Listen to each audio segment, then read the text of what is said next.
fishing. Oh.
Into a pike.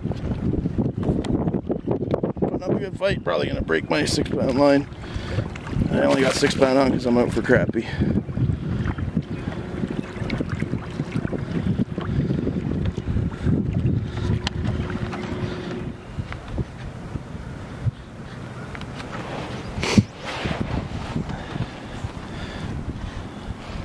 This is the trolling motor setup for the boat.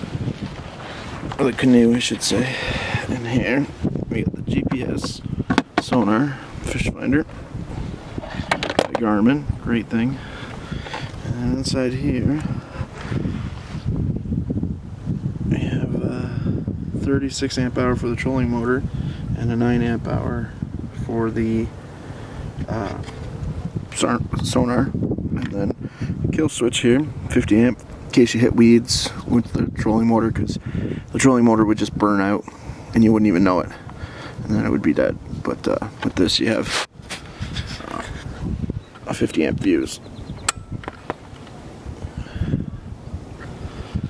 just for safety.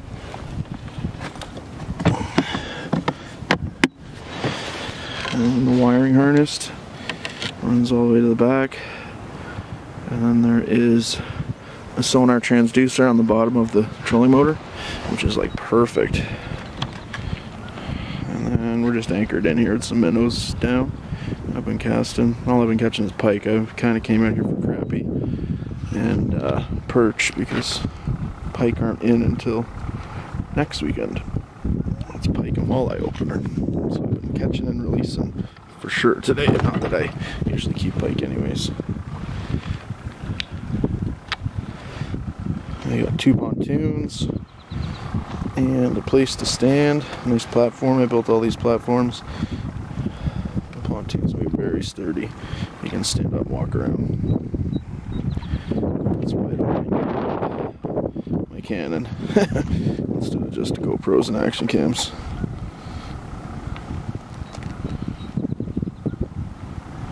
So I got a really light action and then a medium action walleye rod.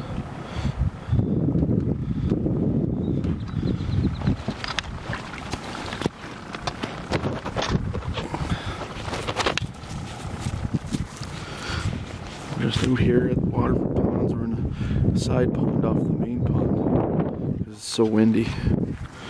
You can probably hear it. But inside here, we have a full-size cooler. And that's a seat also for the person up front. But yeah, full-size cooler in case you catch anything, keep your water warm or cold, not warm. This is all new to me talking to you guys, so you have to give me a break here.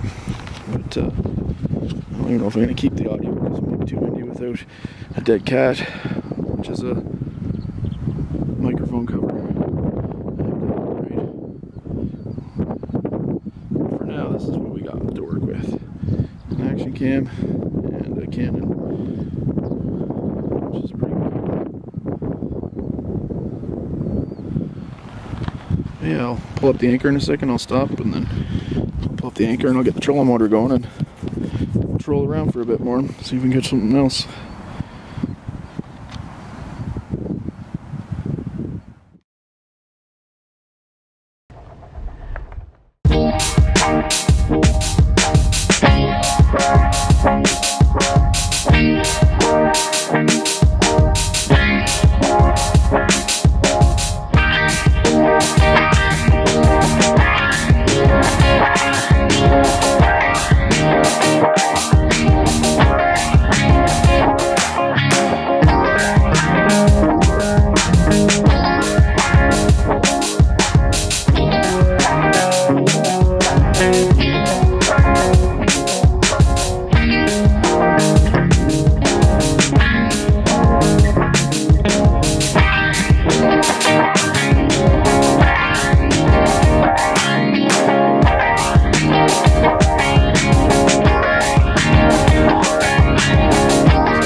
My canoe all rigged up for fishing.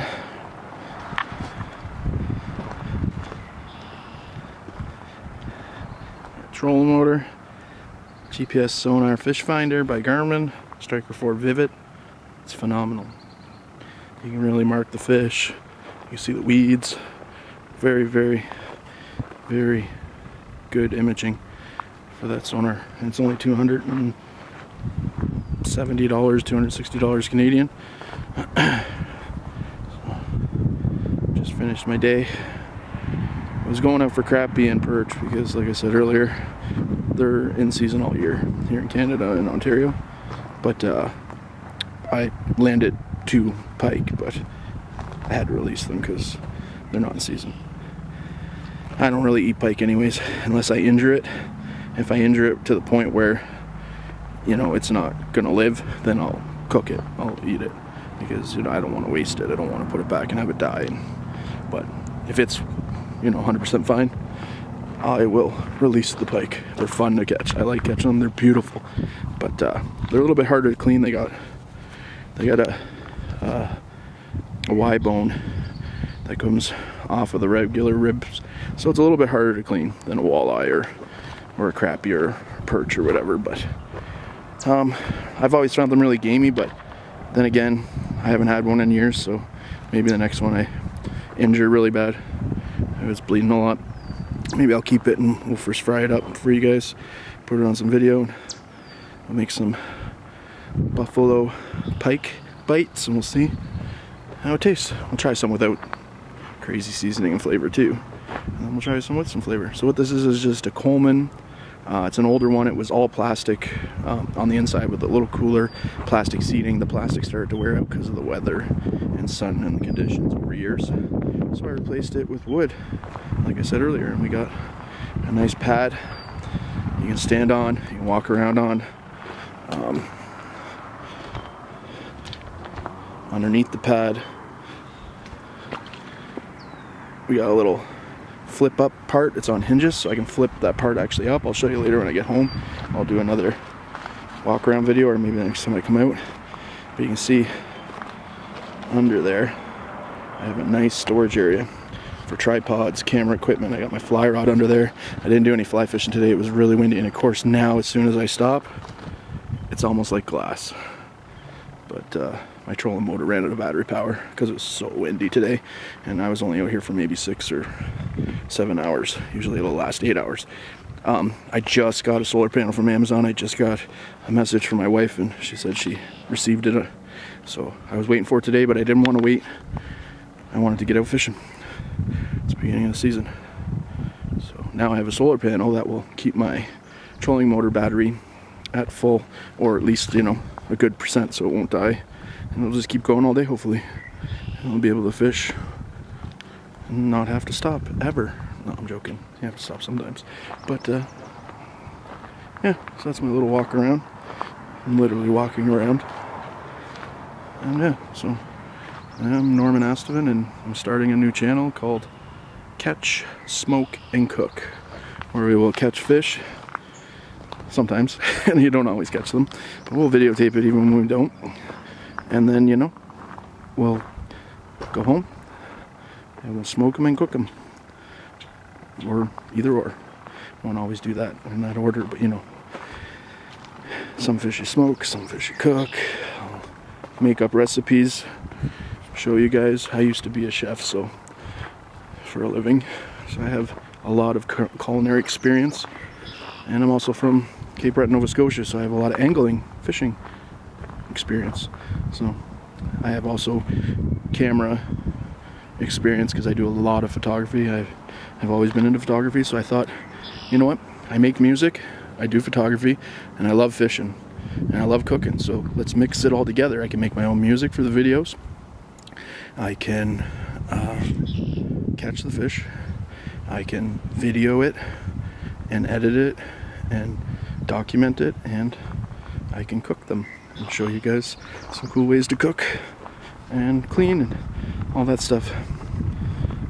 Alright, I'm gonna sign off with this little walk around now, and then get her all packed up before my wife gets here.